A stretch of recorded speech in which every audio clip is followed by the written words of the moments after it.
Okay. Okay, good deal. Well, let's get started. Good to see everyone back on here. And this won't be a lengthy call because not much has changed or shifted since last week in the boring crypto space right now. So we'll jump into that. A quick question for Josh. Josh, were you on the last call? I was on just for a little bit. I Okay. think All right. maybe like the first couple of minutes I missed. I would want to make sure you weren't taking this call thinking it was the last call. So that's all. Oh, was there a call earlier today? There was a call earlier. It was we did the Zion opportunity call, which we went through Zion. Yeah, that's the one I thought I was getting on to. I must have missed it. Sorry. You totally missed it, you turkey. Yeah. Whoops. Well, I missed it too. You didn't record it, did you? No, I didn't record it on purpose. I figured. So let's see who else missed it, and then let's schedule a makeup. Is the evening time better for you? Yes, usually. I don't know why I thought it was at 1 o'clock. I must have just messed it up in my calendar. So yeah, I thought it was 12 o'clock Mountain. So wasn't it 1 o'clock today? It was 12 o'clock. It was 12 o'clock Mountain time. So depending on what time zone you're in. Pacific is 1 o'clock, right? If you're on Pacific, then it's 11 o'clock. No, I think it's 2. It's 11 It would have been o'clock. 11 o'clock. It's 11 o'clock sorry. Pacific. Yeah. You guys missed it. So Leo, hey, why don't you share with Josh and TJ what they missed? Guys, it's like a gold mine. Just go in gold mine, and you get more gold mines. That's more gold mines. it's so good. You get more money for not doing anything. That's what I understood. I'm not smart. I don't know anything. Just Good kidding. deal. Good deal. Okay, so I'll tell you what. Then what I'll have to do is we'll have to schedule another call, and I'll be happy to do it one more time. I don't know who else missed, but we'll go ahead and do that. TJ, is evening time better for you? You tell me, and then I'll get on to it. Okay. I don't know exactly which day. All right, we'll schedule it. So if you let me know what day it is, then evening is whatever time is. We can make it up. Okay, that sounds good. So I'm a bit tired because I was talking for about an hour and a half, and it's not like the olden days when I used to teach Bitcoin trading classes all day long. Yeah. You know, and I'm not used to talking so much these days. All right. Well, so this call is our investor call just to talk about the cryptocurrency market and what's currently going on in the market and where we see it heading, and to answer any questions. Okay. So there is some news that, as you may have seen on CoinDesk that way. recently. Oh, you know what? I think I put in the wrong address because I'm going to go ahead and mute you, TJ. So you're muted now. ETF tied to Bitcoin futures withdrawn after SEC staff request. So apparently, Reality Shares ETF Trust, a division of Blockforce Capital, is withdrawing an exchange-traded fund proposal that, if approved, would have included exposure to Bitcoin futures. So it doesn't affect what's going on with BACT and so forth, but it's just interesting piece of news, because as we're seeking to get these institutional instruments available for the market, to know what's going on, I guess is really interesting. As it stands right now, it seems like Bitcoin has maintained a little bit of support for the run up, the small little run up we had. We're still 3571, which is just shy of that 3600. So if we're going to go to new highs now or not, I don't know. The low support range is in the 35, a little over 3500, like 3560 range. Bitcoin, and which is lowest point we've seen in a while. So, so I think we've pretty much exhausted this piece of market manipulation. So let me tell you what's going to happen going forward here in the coming couple of weeks. Probably nothing is going to happen in the next couple of weeks. So if you want to go on vacation, now is a good time, and you don't have to pay attention to the market. Probably nothing's going to happen over the next couple of weeks. The market is waiting for some very important news to come out with regards to backed. Excuse me. It is possible that we see some more market manipulation attempts, as that opportunity still exists. It also is possible that we start to see a slow incline in the market. If you see a push below the 3560 mark, then I would recommend that I would recommend exiting for the short term, and then and seeing what the new low is going to be. I would say below 3500, I would say exit, because if it pushes below that, then it's probably market manipulation that's happening, and that's going to happen for over a 2, 3, 4 week period. But the most probable scenario that I see over the next week or two is pretty much flat. I think we're going to see little to no movement in Bitcoin for the next couple of weeks. Okay. With that said, for those of you investing, hopefully that'll help you better manage what you're doing there. Do you have any questions about the current market or any current news that's come out? Or if you want to, if you discovered something exciting, please feel free to share with us.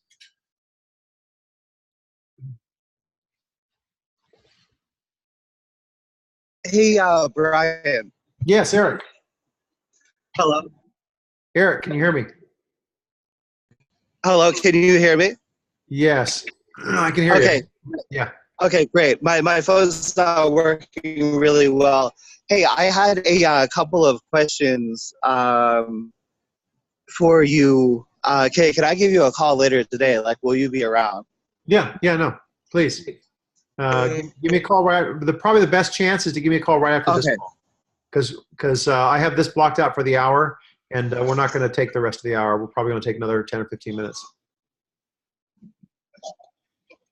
Okay. Oh, 10 or 15 minutes. Actually, could I ask them right now then? If they're not private and personal, feel free. Okay, great. So I'm still having trouble with local Bitcoins. Banning my So I'm still having trouble with local Bitcoins banning my account. So I wanted to. Oh, right. So first question is Paxful. So Paxful, you can import your reputation from local Bitcoins. Now, if I import my reputation from local Bitcoins to Paxful, is that going to make them suspend my Paxful account? And will it show that my LBC account was suspended? No, it will not. They're just interested in your reviews and your trust level and the number of trades you've done.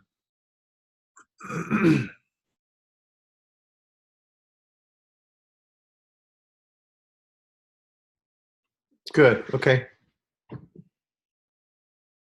Hey, George. I don't know if did I send you an invite for the Zion Opportunity meeting? I don't recall doing that.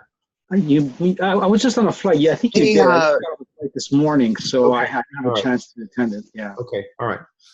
Then I'll tell you what. I'll circle out and we'll do a makeup meeting probably in the evening sometime, and I'll invite you to that for those people that intend. Okay. Thank you.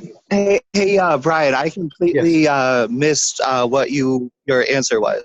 Okay. Can you hear me? Yes, I can hear you. You're breaking up a little bit. So the answer is simply that, yes, you can go ahead and port it through to Paxful. It's just going to take over your feedback. It's going to port through your feedback, the amount of trades that you've done, and how long you were on there. So the fact that you've been suspended from LBC is not going to make any difference. So you'll be just fine. Okay, great, perfect. That was my biggest concern. Okay. Yes, understood. Actually, I think that was the only question I had. Okay, all right, good deal. Okay, great. Thank you so much. Like, You're welcome. I know that it's not, you know. Yeah, no problem. Okay, great. Okay, bye. Okay. I wish I had more to share with you. I told you about Stellar last week, and maybe some of you moved on that opportunity. So if those of you didn't hear last week, there's going to be an announcement in the month of March. I'm anticipating March 13th from IBM about a global payment system built on Stellar. I'm not certain how much that's going to affect the price of Stellar, but I anticipate there will be a bump from that positive news. So it's definitely a play that you could play, maybe enter sometime before that date.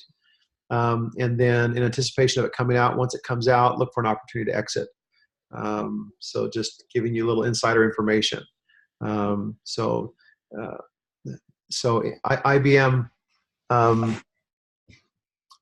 is launching a global payment system. It's in the news already. You can look it up. But they're going to announce the launch of that on Money 2020, and on March 13th is the anticipated date at this point. That's subject to potential change, but right now that's what the date is. So you can make a little bit of money off of that, and continue to stay exposed long to Bitcoin. Our fund has done well, even though Bitcoin has been down, I would say about 65%. It's around 3,500. It was about 10,000 a year ago. So overall, Bitcoin is down 65% for the year. The Rockwell Fund is up 35% for that same time period. So almost 100% delta, right, from the price of Bitcoin, which is pretty impressive. I think the play, though, now is to still stay exposed to the long side of Bitcoin while trying to mitigate the risk of the downside. And so if you're one of my students that have been trading, continuing to trade and try and build your position is a good move while you wait for the long-term trend to reverse. And as we've covered in the past, what's going to drive that long-term trend, in my view, two things. One is the Mt. Gox trustee finishing dumping all the assets on the network. Because the trustee has been dumping Bitcoin on the market for a while now. So the market needs to absorb all that Bitcoin from that. And then secondly is going to be the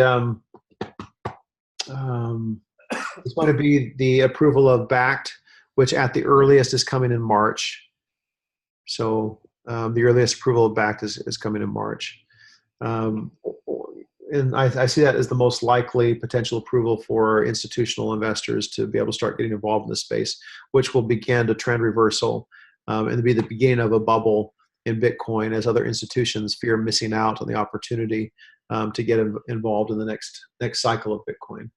So nothing else fundamentally has changed with regards to Bitcoin. Fundamentally, it's still the same. There are all of the venture capitalists that have been invested in Bitcoin, even though they've been hit a little bit from some of the ICOs. They're still very strong and still investing in the space very heavily. So there's nothing that's really fundamentally changed in regards to the long-term outlook of this sector, except for a new digital marketplace that will be coming online this year called Zion, which some of you learned about today. I don't have any further data than that, so I'm going to open it up to questions. It's always good to check in and get a quick temperature check on what's going on in the market, because I know you guys are invested in it partially or wholly, but so it's always good to do that. But I don't have any other information to give you today unless you have some questions. Hey, Brian, I wasn't on the last call, but did you mention how we can get into the back office for American Bitcoin Academy? I did not. Matter of fact, I reached out. I tried to get that online last week when we spoke, and I reached out to I reached out to our tech guys to say, hey, have them solve this problem for us and get that up and going. So I actually reached out to them yesterday. I told them, hey, let's get this back up and going. So is there a particular question or a particular thing you wanted to look into again, a product type or some kind you wanted to re-review or what? Well, actually, my question was about taxes. Oh, it's about taxes? Okay. Yeah. I remember you mentioning that it was like pretty much just basic, business taxes. Yes, it is.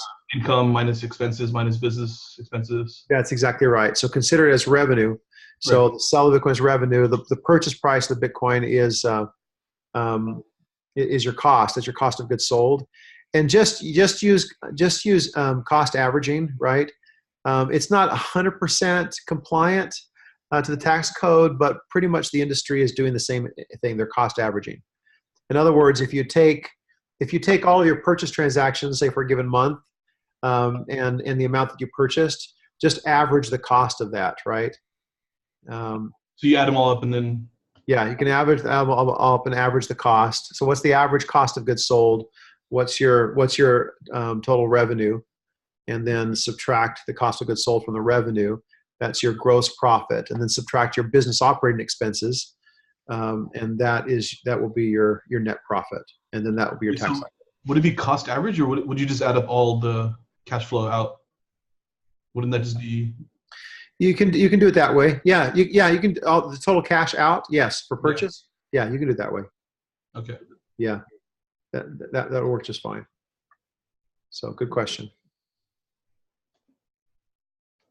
So that way I don't have to worry about at what rate I bought it and what rate I sold it. That's right. Yeah, okay. That's a headache. I can't even figure that out. Yeah. I know. Now, technically, that's what the IRS code is wanting you to do, but pragmatically, there's not very many people. I would say 90% of the industry is not doing that. Institutions are facing the battle of how to reconcile their accounting. We were even doing it with the fund initially, but many institutions have taken the position that, you know what, we're going to just, the IRS code requires us to do it for every single token, but we really don't have the tools to do so. So we're just going to do our very best and hope that sticks. And you don't have a very high risk exposure at all with your business. So you're not anything that's on the IRS's radar. So another question, like say for example, I got Bitcoin and then I converted to altcoins. I bought altcoins with the Bitcoin. Yep. Is that something I need to report, or? Yeah, technically, that's what you're supposed to report. Yeah. Even though it's not in fiat yet. But to be frank with you, and off the record, I don't do that. Okay. So I don't do that. It's just, yeah. And really, when it comes down to an audit, if the IRS gets involved and says, well, you're supposed to, well, there really isn't the tools to make that practical. It's not practical. Right. So anyway, I don't do it. I'm going to have to do it. With regards to Zion and so forth. So I'm going to have to, and there's tools being developed to assist with that, and they're relatively expensive. But I'll have to do that eventually in order to be compliant in the U.S. Okay. I have a random question. Yep. I remember the subject of cryptocurrency.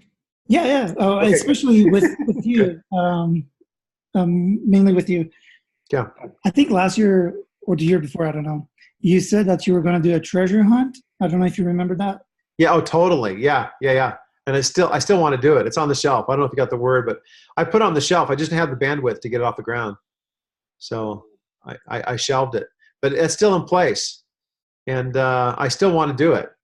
I just don't have, when I say the bandwidth, I can't, I can only do so much. And Zion right now is my major project.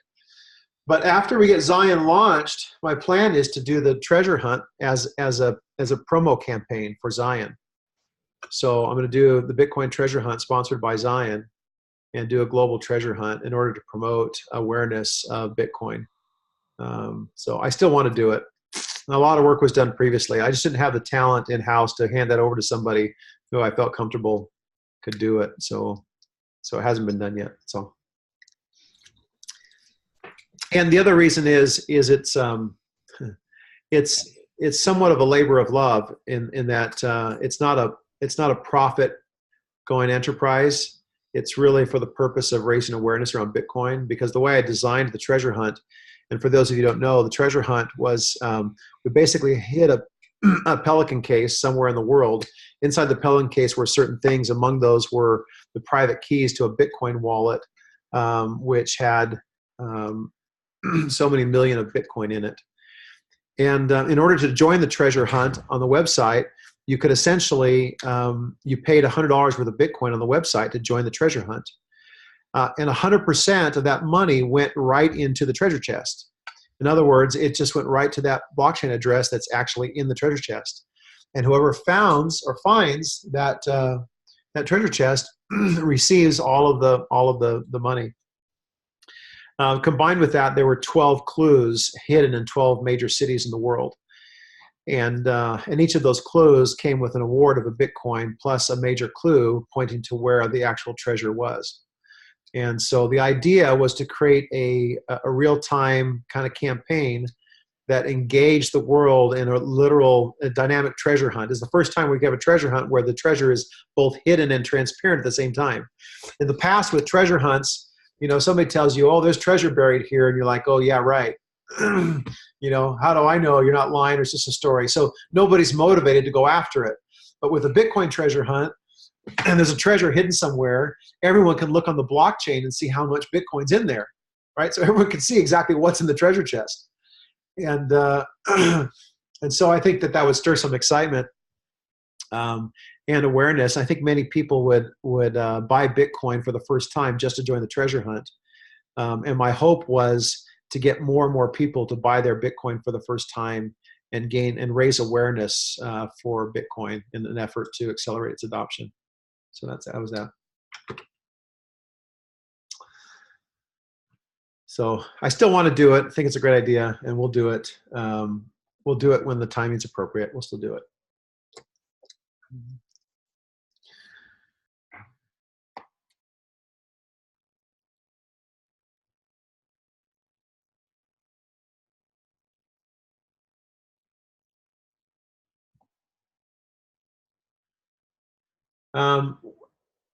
Something to just take note of is that Japan's biggest bank announced that they're launching a financial payments network on the blockchain in 2020. So this comes on the same heels as what IBM is doing with their global payment system on the blockchain.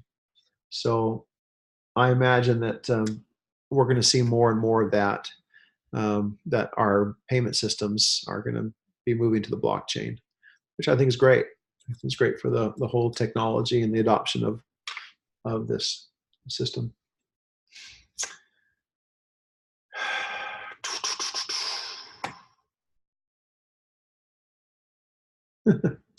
Okay. All right. Anything else, you guys?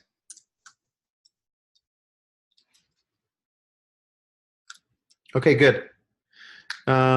We'll continue to do this call each week, and it's just to keep you in touch with what's going on in the Bitcoin market as the purpose of this call, and so that you know anything that comes up. If we have major happenings in the marketplace, I'll give you my full analysis on what those things are. In the meantime, on a regular basis, we publish articles on the blog, on rockwelltrades.com and also on Zion Trades, and so you can read those articles as they come out. If you haven't connected with me on LinkedIn, do so, because I oftentimes will post to links to interesting insights and news on LinkedIn as well. So connect with me there if you haven't already. Okay. And if there's no further questions, this completes our call. Thanks, Brian. Okay, guys.